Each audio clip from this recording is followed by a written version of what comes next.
أعوذ بالله من الشيطان الرجيم. بسم الله الرحمن الرحيم.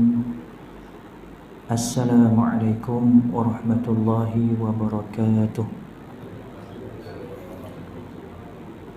للنبي المصطفى رسول الله صلى الله عليه وسلم وإلى أرواح والدينا ومعلمينا وذوي الحقوق علينا أجمعين. الفاتحة. أعوذ بالله من الشيطان الرجيم. بسم الله الرحمن الرحيم.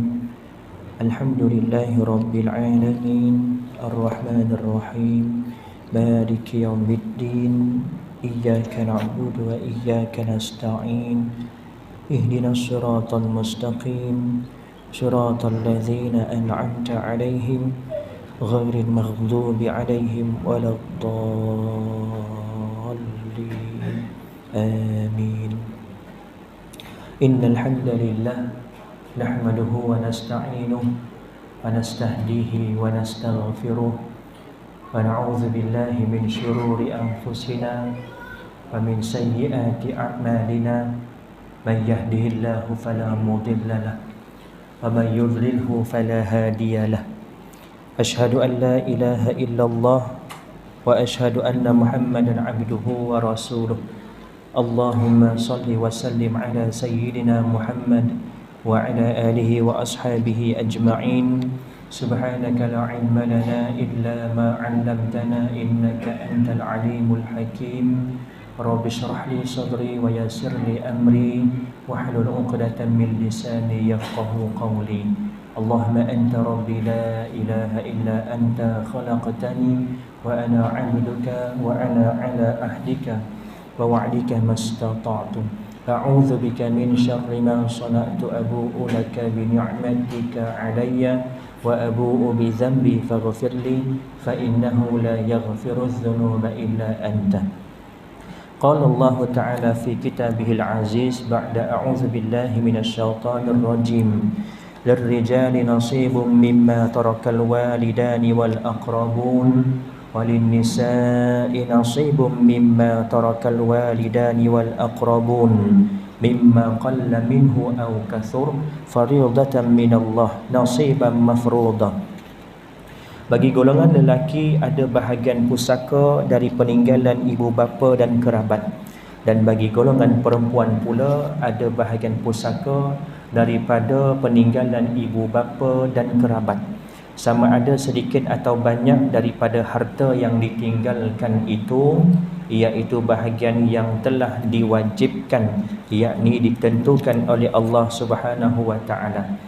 Faqala Nabi sallallahu alaihi wasallam, ta'allamul Qur'ana wa 'allimuhun nas wa ta'allamul fara'idha wa 'allimuha fa inni imru'un maqbudun wal 'ilmu marfu'un wa yushiqu ay yakhtalifa ithnani fil fariidati wal mis'alati fala yajidani ahadan yukhbiruhuma. Yang bermaksud pelajarilah Al-Quran dan ajarkanlah ia kepada manusia, dan pelajarilah faraid dan ajarkanlah ia kepada manusia. Sesungguhnya kata Nabi, aku manusia biasa yang akan meninggal dunia juga, yakni wafat, dan ilmu akan hilang dengan kematian yang mempunyai ilmu tersebut. Sesungguhnya kata Nabi, aku sangat resah dan takut jika nantinya ada orang yang bertengkar, bergaduh, berkelahi tentang pembahagian pusaka dan permasalahan lainnya, akan tetapi mereka tidak menemukan seorang pun yang sanggup meleraikan dan menyelesaikan masalah mereka. Yang dihormati Tuan Pengurusi Surau, Tuan Imam, Tuan Bilal, pegawai serta ahli jawatan kuasa Surau Al-Islah Taman Canggang Jaya, yang dimuliakan dan dihormati para alim ulama, asatizah di kalangan tuan-tuan dan juga puan-puan, seterusnya muslimin muslimat hadirin hadirat. Pertama dan selama-lamanya, marilah kita merafakkan kesyukuran kehadiran Allah Subhanahu wa taala, kerana dengan keizinan dan rahmatnya mencampakkan iman dan Islam dalam hati kita sehingga menggerakkan kita datang ke surau ini pada malam ini. Dan mudah-mudahan perjumpaan kita pada malam ini menjadi amal kebaikan kita, yang mana kita semua akan membawa amalan kita ketika bertemu dengan Allah fi yaumil mahsyar nanti. Dan mudah-mudahan pengajian kita juga ini termasuk dalam perkara yang dituntut oleh Nabi sallallahu alaihi wasallam supaya belajar tentang faraid dan ajarkan kepada orang lain. Tak dapat ajar kepada masyarakat, cuba ajar kepada keluarga kita, isteri kita, anak-anak kita, keturunan kita, supaya apa? Mereka faham tentang faraid, terutamanya berkait tentang hukum faraid. Banyak masalah yang berlaku berkait dengan faraid, punca utamanya adalah kerana tidak faham. Saya yakin kalau ramai di kalangan masyarakat kita faham tentang faraid, maka tak timbul soal ada yang tak puas hati, ada yang bertegang urat, ada yang putus saudara hanya disebabkan harta pusaka. Masing-masing menegakkan pandangan masing-masing. Masing-masing mengatakan aku yang betul, aku yang sulung, yang lain kena dengar cakap aku. Ini yang banyak berlaku di kalangan masyarakat kita, yang mana semua yang kita sedia maklum, semua yang ada di dunia ini, al-alam ma siwa Allah, adalah milik Allah Subhanahu wa taala. Qalu inna lillahi wa inna ilaihi raji'un. Apa maksud yang penting yang tersembunyi daripada kalimah ini? Iaitu semua perkara yang ada di dunia ini adalah milik Allah, dan kita semua akan dikembalikan kepada Allah. Bahkan bila kita allazi khalaqal mauta wal hayata liyabluwakum ayyukum ahsanu amala alladzina idza asabatuhum musibah qalu inna lillahi wa inna ilaihi raji'un. Iaitu orang-orang yang diterima musibah, kena musibah, tak kira sama ada meninggal dunia ataupun sakit, dikira musibah, maka disunatkan untuk mengucapkan inna lillahi wa inna ilaihi raji'un. Maksudnya apa? Kita rasa kita dapat nikmat dari Allah, kita ditimpa musibah, diambil nikmat kita, maka dikembalikan kepada Allah Subhanahu wa taala. Begitu juga dengan harta kita. Harta kita akan ditanya di akhirat nanti 4 soalan yang akan ditanya di padang mahsyar. Tidak berganjak kaki kita semua, melainkan akan ditanya 4 soalan. Salah satunya berkait dengan harta. Harta kita dapat dari mana dan ke mana kita belanjakan. Harta dan apa jua perkara yang ada pada diri kita, hakikatnya adalah milik Allah Subhanahu wa taala. Allah bagi pinjam kita hidup di dunia ini, umur kita, anggota kita, harta kita, Allah bagi pinjam. Kalau Allah bagi terus, Allah tak tanya dah di akhirat nanti. Tapi disebabkan semuanya ini pinjaman, maka akhirat nanti kita dipertanggungjawabkan.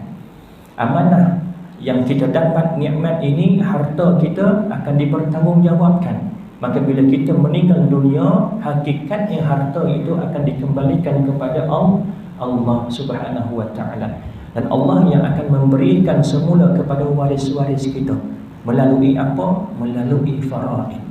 Nasiban mafruḍah. Tilka hududullah. Fariidatan minallah. Ini semua adalah ketetapan Allah, kerana Allah Maha mengetahui yang mana di kalangan keluarga kita yang lebih banyak manfaatnya kepada kita bila kita mati. Kita tak tahu, akal kita terbatas untuk mengetahui yang mana waris kita yang lebih dekat dengan kita, lebih banyak bagi manfaat kepada kita.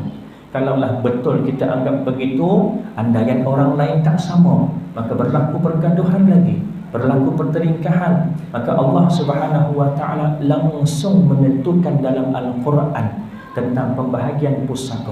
Dan ini adalah ketentuan yang difardukan, yang diwajibkan oleh Allah Subhanahu wa taala. Malam ini kita akan mulakan pengajian kita dalam kitab Faham Faraid karangan Al-Ustaz Ilmi Hanis bin Muhammad, sahabat saya sama-sama mengaji faraid, terutamanya dari guru yang sama. Kami mendapatkan sanad pengajian faraid, yaitu syajarah miras di Mesir bersama dengan almarhum guru saya Muhammad Jabal Alamsyah. Sama-sama kita sedekahkan Al-Fatihah. Alhamdulillah.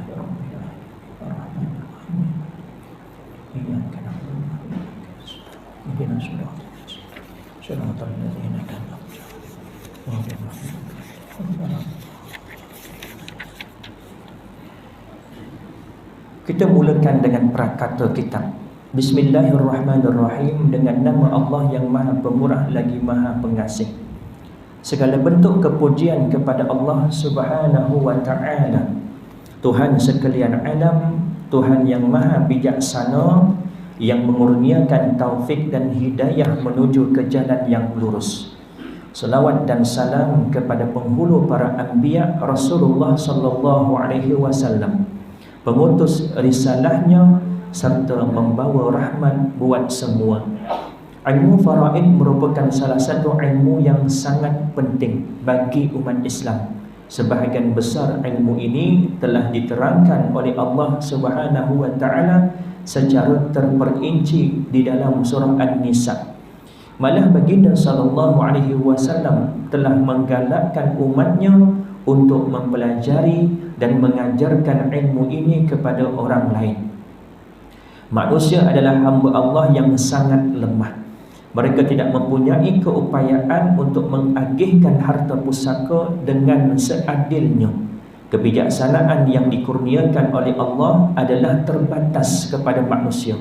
Setiap ahli waris mempunyai keperluan dan tanggungan yang berbeza-beza.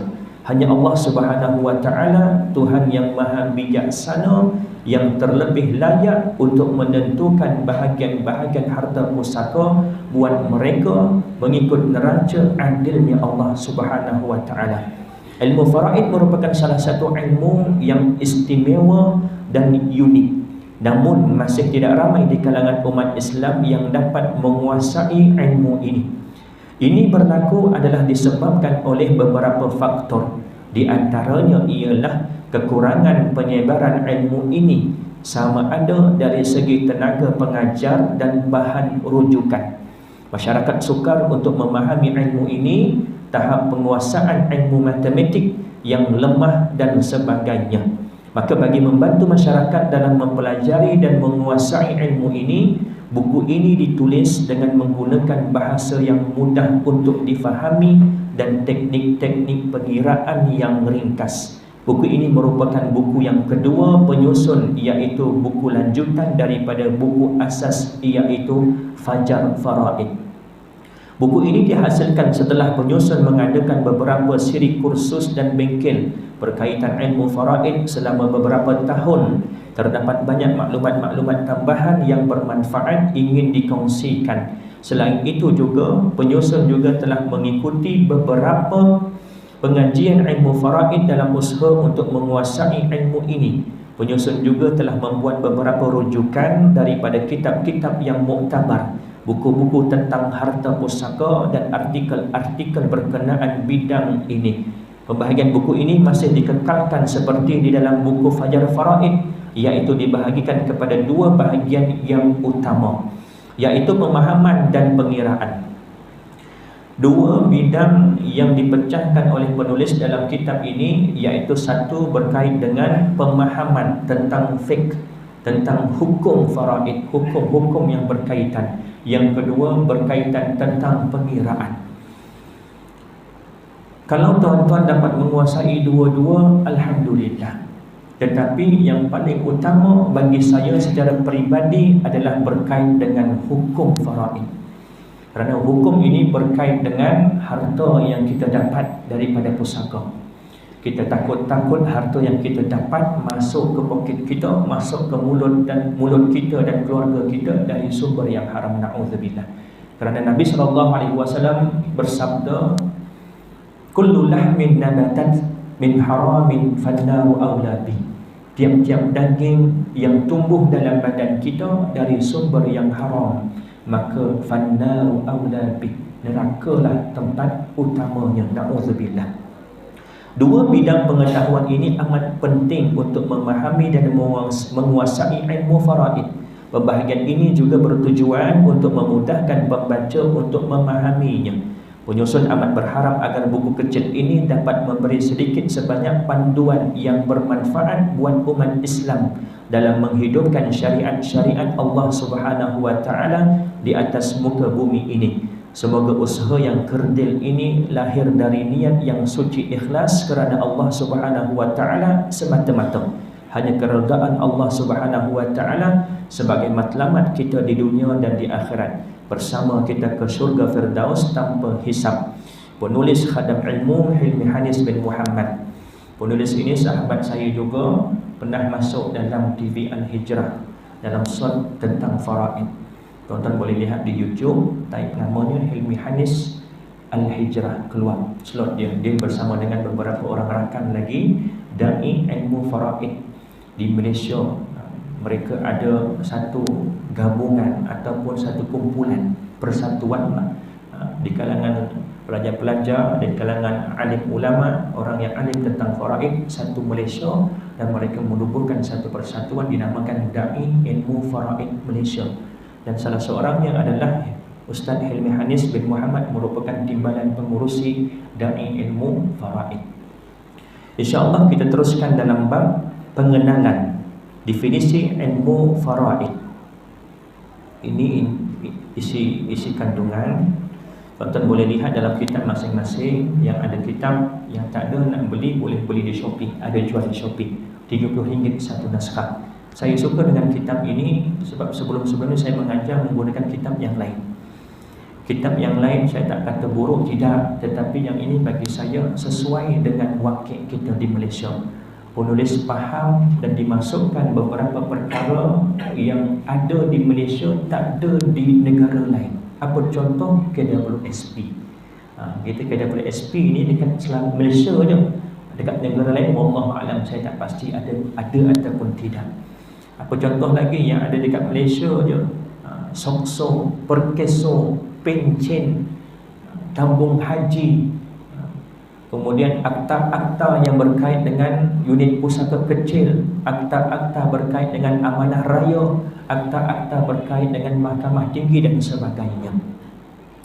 Pengenalan definisi ilmu faraid dari segi istilah.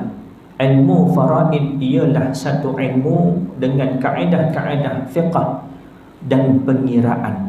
Melalui keduanya dapat mengetahui bahagian harta pusaka bagi setiap ahli waris yang berhak.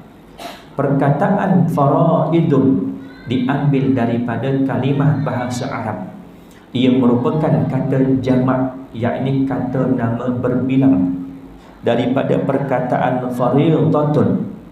Perkataan faridatun terdapat di dalam Al-Quran pada ayat yang ke-11 dalam surah An-Nisa, iaitu faridatan minallah. Ini adalah ketetapan, yakni kewajipan dari Allah Subhanahu wa taala. Nama ilmu faraid datang daripada ayat ini. Perkataan faraid juga terdapat dalam hadis Rasulullah sallallahu alaihi wasallam, iaitu qala Rasulullah sallallahu alaihi wasallam, alhiqul faraidha bi ahliha. Sabda Rasulullah sallallahu alaihi wasallam, berikan bahagian warisan, yakni pusaka yang ditentukan oleh Allah kepada pemiliknya, yakni waris-waris yang telah ditentukan oleh Allah Subhanahu wa taala. Manakala faridah diambil daripada kata dasarnya, iaitu fardun. Makna fardun dapat dibahagikan kepada dua, iaitu makna dari segi bahasa dan makna dari segi istilah syarak. Makna fardun dari segi bahasa ada 5. Yang pertama, ketetapan. Seperti firman Allah Subhanahu wa taala dalam surah Al-Baqarah ayat 237, fanisfu ma faradtum, maka mereka berhak mendapat separuh dari mas kahwin yang telah kamu tetapkan itu. Ini daripada perkataan fardun, iaitu ketetapan. Makna yang kedua, bi adalah bermaksud bahagian. Seperti mana firman Allah Subhanahu wa taala dalam surah An-Nisa ayat yang ke-7, nasiban mafruḍah, bahagian yang telah ditetapkan, yakni dibahagi-bahagikan. Yang ketiga, makna fardun adalah kewajiban. Seperti mana firman Allah Subhanahu wa taala dalam surah At-Tahrim ayat yang kedua, qad faradallahu lakum tahillata aymanikum, sesungguhnya Allah Subhanahu wa taala telah mewajibkan kepada kamu membebaskan diri daripada sumpahnya. Di sini makna wajib, kewajiban. Yang keempat, di fardun bermakna menurunkan.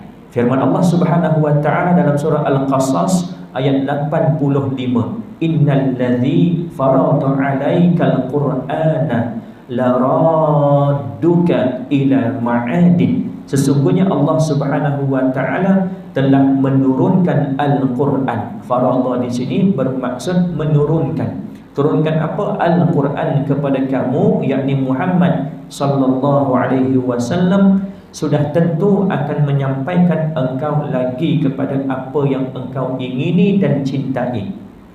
Dan makna yang kelima, fardun adalah halal. Seperti mana firman Allah Subhanahu wa taala dalam surah Al-Ahzab ayat 38, "Ma kana 'alan nabiyyi min harajin fima faradallahu lahu." Tidaklah ada sebarang keberatan yang ditanggung oleh Nabi dalam melaksanakan perkara yang telah dihalalkan Allah baginya. Ini makna-makna dari sudut lughah, dari sudut bahasa. Manakala makna fardun dari segi istilah ialah bahagian yang ditentukan oleh syara kepada ahli waris. Faraid jamak daripada fardun. Fardun makna istilah yang kita nak belajar pada hari ini adalah bermakna bahagian yang ditentukan oleh syara kepada ahli waris. Ilmu ini juga dikenali sebagai ilmu mawaris, iaitu ilmu perwarisan, dan ilmu tarikah, iaitu ilmu berkait dengan harta pusaka, harta peninggalan. Tirkah ni daripada tinggal, peninggalan, iaitu pusaka. Perkataan mawaris merupakan kata jamak, kata nama berbilang daripada perkataan mirathun. Dari sudut bahasa, perkataan mirath mempunyai dua makna, iaitu kekal. Salah satu nama Allah Subhanahu wa taala iaitu al-baqa. Waris, al-warithu, iaitu juga maknanya yang kekal. Dan yang kedua bermakna perpindahan sesuatu daripada seseorang kepada yang lain. Al-intiqal, perpindahan. Apa yang pindah? Pemilikan harta daripada si mati, bila dia meninggal dunia, berpindah kepada warisnya. Peranan ilmu faraid. Terdapat 6 peranan ilmu faraid yang utama. Yang pertama, untuk mengenal pasti harta si mati merupakan harta pusaka ke atau bukan. Kadang-kadang kita salah faham. Bila berlaku kematian, kita menganggap semua harta si mati adalah harta pusaka yang wajib difaraidkan. Kita kena kenal pasti. Bagaimana nak mengenal pasti? Dengan ilmu. Bagaimana nak mengenal pasti? Dengan syariat, dengan tunjuk ajar daripada para ulama, yang mana dia harta pusaka, yang mana bukan harta pusaka. Tak semua harta yang dimiliki oleh si mati semasa dia hidup adalah harta pusaka. Apa contoh yang dikatakan bukan harta pusaka? Seperti contoh duit pampasan, sok-sok, ataupun duit pencen. Yang ini kadang-kadang orang salah faham. Waris-waris sibuk nak juga, anak-anak nak juga. Sedangkan pencen ini dapat kepada siapa? Kepada isteri si mati. Ia adalah milik isteri dan tak termasuk dalam harta pusaka. Begitu juga kadang-kadang sumbangan orang ramai ketika melawat jenazah, ketika layat, orang Jawa panggil layat. Hari layat tu maknanya datang ke rumah orang meninggal. Kadang-kadang kita bagi duit.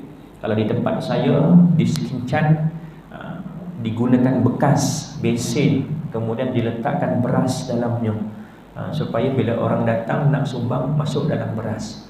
Mungkin sebab tak nak bagi orang nampak lah kita bagi berapa, RM1 ke RM5 ke, orang tak nampak seruk beras. Ataupun mungkin sebab nak elak daripada terbang kena angin, jadi diletakkan bawah beras. Tak kisahlah apa bentuk cara kita nak bagi sekalipun, terus langsung kepada waris ke, ini bukan harta pusaka. Ini adalah milik keluarga si mati yang tak ada kaitan dengan pusaka. Terpulang kepada mereka nak gunakan duit ini untuk apa. Nak gunakan untuk buat jamuan tahlil ke, ataupun nak sedekah kepada orang yang hadir untuk solat jenazah ke, terpulang atas perbincangan waris-waris, tak termasuk harta pusaka. Bila termasuk dengan harta pusaka, ada tuntutan-tuntutan syarak ke atas harta pusaka. Bila berlaku kematian, bukan terus faraid, tidak. Kadang-kadang orang salah faham juga. Bila berlaku kematian terus faraid, yang ni kau punya, yang ni aku punya, ini tidak adil. Macam tidak pegang beli pula. Tidak, faraid ini tempat yang kelima. Tempat yang kelima. Yang pertama yang wajib waris uruskan harta si mati berkait dengan pengurusan jenazah. Dan pengurusan jenazah ada beberapa perkara yang termasuk dalam perkara yang dituntut syarak, disuruh syarak, dan yang tidak termasuk. Contoh yang termasuk iaitu urusan mandi jenazah, urusan kafan jenazah, urusan solat jenazah, urusan kerumi jenazah. Seandainya dikenakan bayaran oleh pihak-pihak tertentu untuk menguruskan, maka wajib waris ambil daripada harta si mati, bayar kepada orang yang menguruskan. Tak nak bayar, urus sendiri. Tak nak bayar, urus sendiri. Biar anak-anak yang menguruskan jenazah kita, biar cucu keturunan kita yang menguruskan jenazah kita, yang mandikan kita. Yang ini lebih afdal, ini lebih baik. Bila kita mandikan jenazah ayah kita atau ibu kita, kita teringat inilah tangan yang suap mulut kita, inilah tangan yang bekerja mencari rezeki untuk kita. Ini akan lebih doa dan pengharapan kita sebagai anak supaya diampunkan dosa-dosa ibu bapa kita. Ini lebih terbaik. Bukan menyuruh orang. Bila berlaku kematian, telefon imam, telefon nazir, telefon pengurusi, supaya apa? Panggil tim untuk menguruskan. Sepatutnya biarlah anak-anak yang menguruskan. Ini yang terbaik. Kemudian yang kedua, stepnya apa? Hutang si mati kepada Allah Subhanahu wa taala. Apa contoh hutang si mati kepada Allah? Seperti contoh si mati ini ada hutang nazar yang tak tertunai, atau ada hutang puasa yang belum sempat diqada, diganti, maka wajib bayar fidyah. Apa lagi? Ada perkara wajib yang belum terlaksana, seperti contoh haji. Dia mampu dari segi harta, tetapi belum sampai waktu dipanggil gilirannya, maka ketika itu dia bila meninggal dunia, waris wajib ambil harta dia untuk dibadalkan haji. Sekarang berapa kos badal haji? 3,500, 4,000 lebih kurang lah.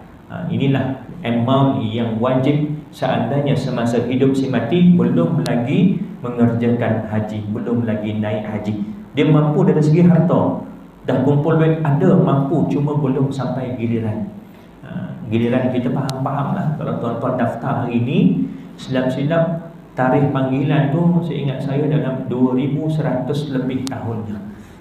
Belum tentu hidup lagi kita waktu tu. Sebab terlalu ramai yang menunggu mengikut giliran.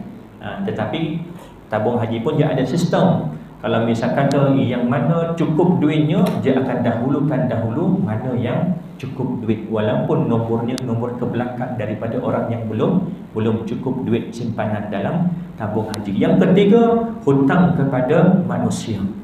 Yang ini biasa kita lihat bila selesai daripada solat jenazah, waris biasanya akan berucap, saya anak kepada arwah sekian-sekian ingin mengucapkan terima kasih kepada tuan-tuan yang hadir solat jenazah ke atas arwah ayah saya, dan saya juga mewakili keluarga. Andai misal kata arwah ada berhutang, maka bolehlah tuntut dan berurusan dengan saya. Ini biasa kita lihat. Padahal ini tingkat yang ketiga. Tingkat yang ketiga. Yang keempat, wasiat jika ada. Jika misal kata si mati ini ada membuat wasiat semasa hidupnya, cukup syarat sah wasiatnya, maka wajib waris untuk ambil harta, melangsaikan atau melunaskan wasiat yang dilakukan oleh si mati ini. Kemudian yang kelima, barulah faraid. Tempatnya yang kelima. Bukan bila meninggal dunia, terus faraid, tidak. Tempat yang kelima. Yang kedua, memastikan perkara-perkara yang wajib ditunaikan sebelum pembahagian pusaka. Macam yang saya katakan tadi, 4 perkara yang lebih utama sebelum daripada pusaka ataupun faraid. Yang ketiga, mengenal pasti sama ada ahli keluarga bagi si mati, yakni waris. Adalah waris yang berhak atau tidak berhak. Jadi kita akan masuk dalam satu bab ashabul irthi, iaitu ahli waris. Di kalangan lelaki ada 15 orang. Di kalangan perempuan ada 10 orang, maaf. Dan kesemuanya ada 25 orang.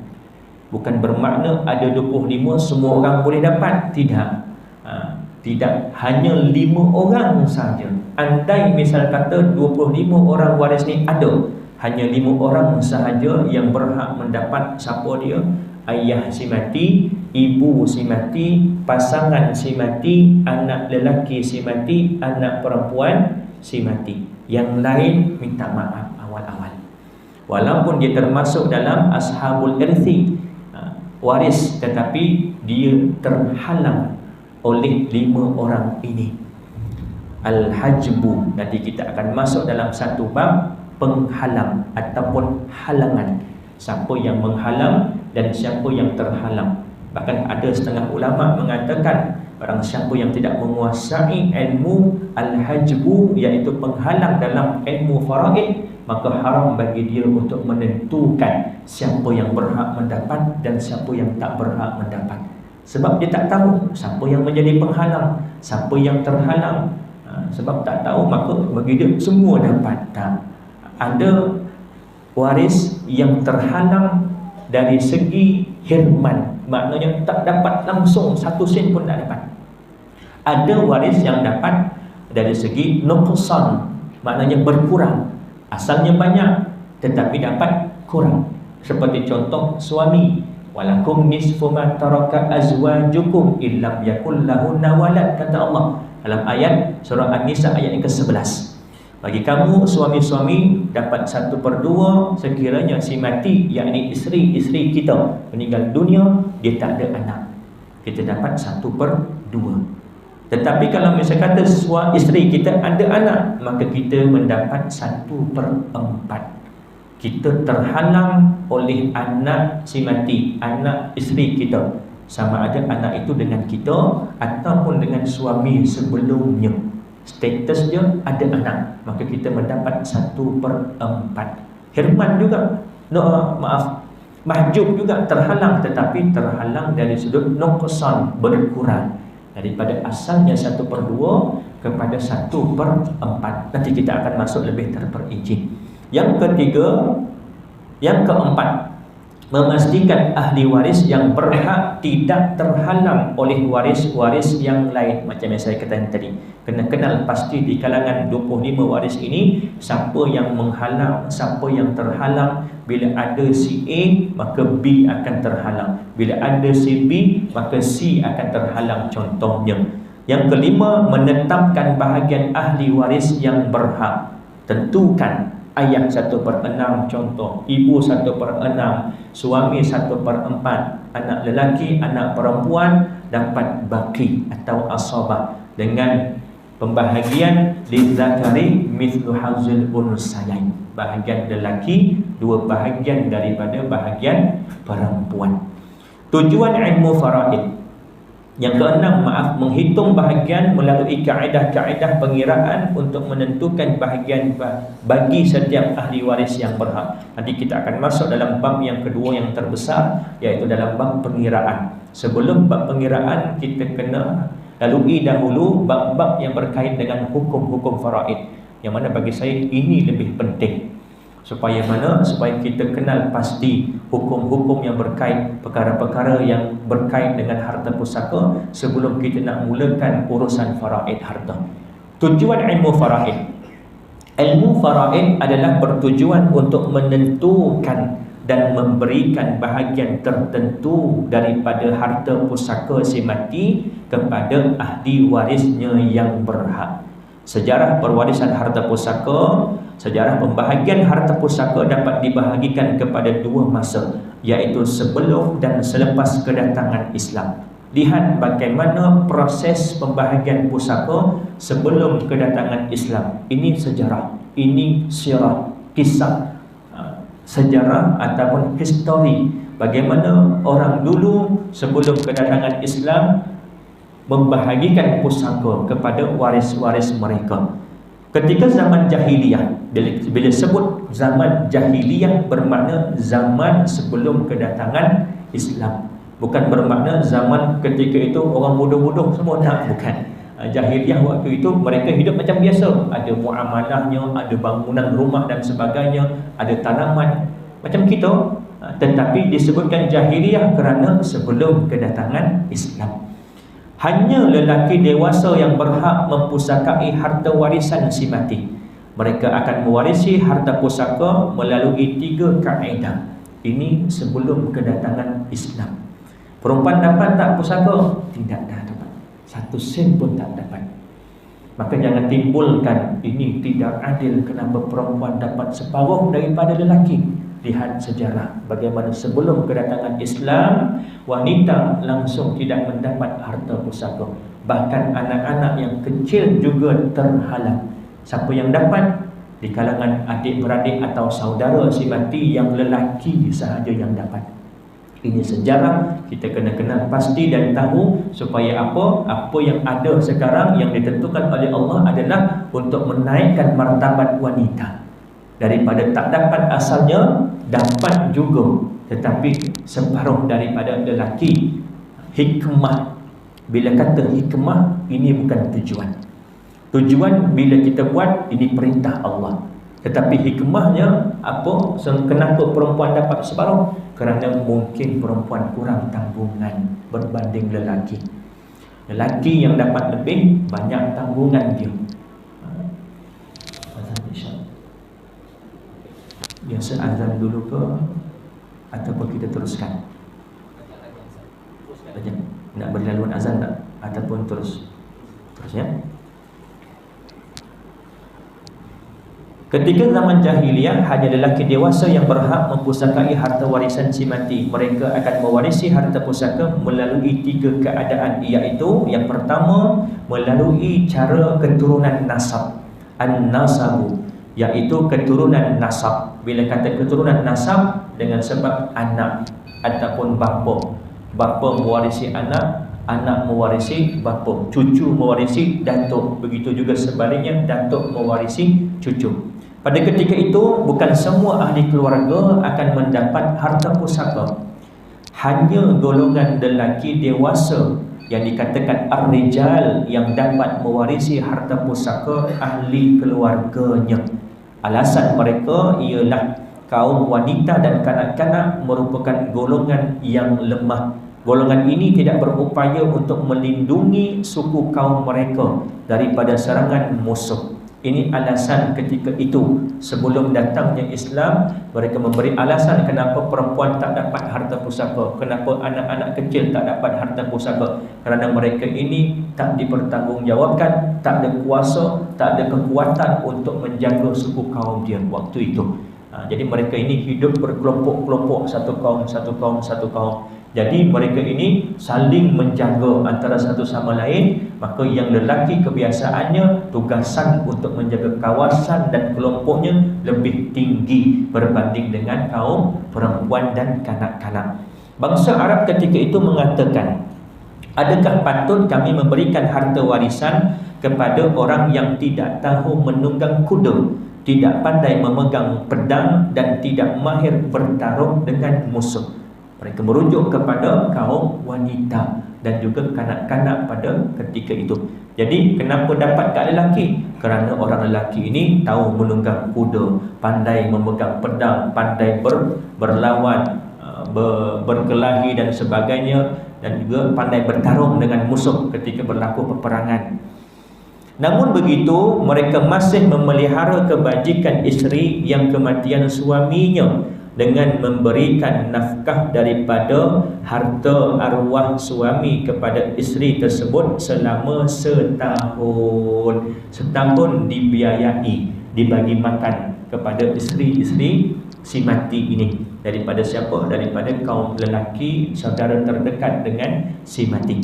Tempoh tersebut adalah iddah bagi mereka ketika zaman itu dan juga ketika permulaan Islam. Setelah ini, hukum bagi tempoh iddah tersebut dimansuhkan dengan ayat wallazina yutawaffawna minkum wa yazaruna azwajan yatarabbasna bi anfusihinna arba'ata ashhurin wa ashra, dan orang-orang yang meninggal dunia di kalangan kamu sedangkan mereka meninggalkan isteri-isteri, hendaklah isteri-isteri itu menahan diri mereka, yakni beriddah selama 4 bulan 10 hari. Ini jenis iddah bagi perempuan yang kematian suami. Jenis-jenis iddah ada beberapa jenis. Iddah perempuan ini ada beberapa jenis. Kematian suami 4 bulan 10 hari. Bagaimana yang kalau keadaan dia bercerai, cerai hidup, bukan sebab kematian, 3 kali suci. Dan bagaimana pula kalau keadaan perempuan ini yang diceraikan atau kematian suami mengandung? Adakah tempoh iddahnya sama 4 bulan 10 hari? Adakah 3 kali suci? Memang dia tak ada haid ketika mengandung. Walaupun jarang berlaku, ada, tetapi jarang, kadang-kadang. Kata Piramli, jarang-jarang perempuan yang haid ketika mengandung. Jarang berlaku. Jadi bagaimana perkiraannya? Sehingga melahirkan anak. Jadi iddah-iddah inilah yang ditentukan oleh syarak kepada kaum wanita mengikut keadaan mereka. Kalau kematian 4 bulan 10 hari. Sebelum turunnya ayat ini, iddah bagi perempuan yang kematian suami adalah setahun, 365 hari. Tak tahulah mengikut kiraan Masihi ke atau Qamari.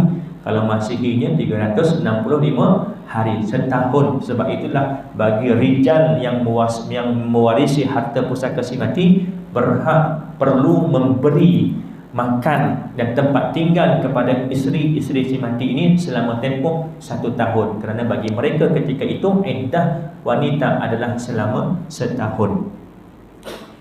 B. Dengan sumpah setia dan pertolongan. Al-halfu wan nusrah. Pertama tadi dengan sebab nasab, ini sebelum kedatangan Islam, dengan cara nasab. Yang kedua dengan cara sumpah setia dan pertolongan. Sumpah setia ialah suatu ikatan janji antara 2 orang lelaki dewasa yang tidak mempunyai hubungan kerabat. Mereka bersumpah untuk saling tolong-menolong dan mempusakai antara satu sama lain. Di antara lafaz yang digunakan ialah darahku darahmu, kamu mewarisiku dan aku mewarisimu, kamu menolongku dan aku menolongmu, dan sebagainya. Apabila kedua-dua bersetuju dengan perjanjian tersebut, maka mereka saling bantu-membantu dan juga mewarisi antara satu sama lain. Ini cara bagaimana sebelum kedatangan Islam pada zaman jahiliyah mereka mewarisi harta, iaitu dengan cara bersumpah setia. Aku mati nanti kau waris aku. Bila kau mati nanti aku yang mewarisi harta kau. Adik-beradik dia pun tak dapat, anak-anak dia pun tak dapat, isteri dia pun tak dapat. Yang dapat siapa? Dengan 2 orang yang berjanji setia. Yang ketiga dengan cara tabanni. Apa makna tabanni? Dengan cara anak angkat. Dijadikan dia sebagai anak angkat, kemudian diberikan harta kepada anak angkat tersebut. Di antara amalan golongan lelaki Arab jahiliyah ialah mengambil anak orang lain sebagai anak angkat mereka. Mereka boleh menasabkan anak itu kepada mereka sendiri, bukan kepada bapa sebenar anak itu. Ini sebelum kedatangan Islam. Sekarang haram kita menasabkan anak angkat dengan nama kita. Bila kata nasab maknanya apa? Membinkan. Daftarkan nama dia, bin kepada kita, sedangkan kita bukan ayah yang sebenar. Sekalipun ayah menurut biologi, maksud ayah biologi ni faham ya? Terlanjur, lepas tu baru nikah. Memang betul ni ayah betul ni, cuba cek DNA, betul, confirm, pun tak boleh dibinkan.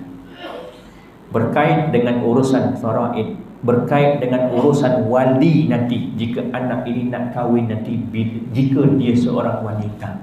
Jadi jangan main-main dalam bab nasab, jangan ambil ringan, kerana berkait dengan banyak perkara, berkait dengan faraid, berkait dengan nikah nanti sebagai wali, berkait dengan mahram antara dia dengan adik-beradiknya dan sebagainya. Jadi bagaimana status anak yang tidak sah taraf ini? Adakah dia tak ada bersaudara? Adakah dia tak ada saudara? Dia sebagai tunggal. Ada saudara, tetapi dinamakan saudara seibu sahaja. Dia tiada bapa. Status anak yang tidak sah taraf dianggap sebagai tidak mempunyai bapa. Maka bila ada adik-adiknya, dia dikira adik-beradik seibu. Boleh tak mewarisi harta pusaka? Boleh. Tapi daripada adik-beradik seibu dan juga ibunya sahaja, bapanya tak boleh. Kalau misalnya kata bapanya meninggal dunia, bapanya bapa yang dari sudut biologinya, dia tak dapat harta pusaka. Ibunya meninggal dunia, baru dia dapat. Begitu juga adik-beradik seibu dengan dia. Menurut mereka, bapa dan anak angkat tersebut boleh mempusakai antara satu sama lain jika salah seorang meninggal dunia. Yang kedua, selepas kedatangan Islam. Nak berhenti di sini atau kita sambung? Masing-masing dah tunduk, khusyuk, faham semua. Alhamdulillah. Ramai ini sebab hujannya. Kalau tak hujan tadi saya ingat ramai yang balik. Tapi Alhamdulillah lah, hikmah. Ada hikmah kelebihan hujan. Ramai malam ni berbanding yang sebelum ni. Dan mudah-mudahan pada malam-malam bulan akan datang lebih ramai lagi. Ajak lagi jiran-jiran dan bagi kita, anak-anak kita, biar mereka faham tentang faraid. Okay, so cukup sekadar itulah ya. InsyaAllah kita akan sambung pada bulan hadapan. Ada soalan tak sebelum kita tutup? Yang berkaitan dengan yang tadi adik-beradik Ya. Keluar pada faraid lah, dia batal tak? Batal tak wuduknya? Dengan bapa. Dengan bapa. Kalau bapa tu kahwin dengan maknya, dikira bapa apa? Suami kepada ibunya, dia adalah mahram. Mahram selama-lamanya. Kalau dah bersama, itu bezanya yang dikatakan pernikahan dari sudut pewarisan dan juga mahram. Pewarisan, 3 sebab kenapa seseorang itu mewarisi harta pusaka. Salah satunya dengan sebab pernikahan. Aku terima nikahnya dengan mas kahwinnya RM300 tunai. Juru imam kata, saksi sah, sah, sah. Alhamdulillah. Meninggal dunia. Belum bersama lagi dengan isterinya. Isteri tadi dapat pusaka dah. Tetapi dari sudut mahram, bila seorang lelaki kahwin dengan ibu tunggal, contoh. Ibu tunggal maknanya dia ada anak lah. Mungkin anaknya perempuan, anak lelaki. Kahwin, nikah. Aku terima nikahnya si Fulan lah, binti si Fulan, dengan mas kahwin RM300 ataupun separuh RM150 tunai. Sah, sah, okey sah. Selagi belum bersama, dia boleh untuk ceraikan isterinya dan kahwin dengan anaknya. Tengok, anak ni lagi cantik ni dah. Anak ni lagi cantik ni, aku nak kahwin dengan anaknya lah. Ceraikan isterinya tu, kahwin dengan anaknya. Dari segi hukum, boleh. Tetapi kalau dah bersama, sampai bila-bila anak ini tadi akan menjadi mahram kepada dia, tak boleh berkahwin. Begitu juga sebaliknya, ayah tiri, maknanya ayah kita kahwin dengan perempuan lain, selagi mana dia belum bersama, maka kita boleh berkahwin dengan dia. Tapi kalau dah bersama dengan ayah kita, maka dia akan jadi mahram, mu'abbad namanya, selama-lamanya akan menjadi mahram. Sekalipun dah bercerai pun tak boleh berkahwin lah. Sebab syaratnya dia dah bersama. Macam juga ibu mertua kita. Kita ada isteri, kemudian na'udzubillah kita bercerai. Ibu mertua tadi, kalau ikutnya kita panggil bekas ibu mertua lah. Ayah mertua dia tadi kita panggil bekas ayah mertua. Tetapi hubungan kita dengan dia tidak akan putus sampai bila-bila. Kita boleh bersalaman dengan ibu mertua kita, tak batal wuduk kita. Sekalipun kita dah bercerai dengan isteri kita, kita kahwin dengan perempuan lain, contoh jumpa dengan bekas mak mertua kita, kita salam, itu adalah mahram sampai bila-bila, kita tak boleh berkahwin dengan dia. Jelas ya? Jadi sudut mahram tadi. Okey.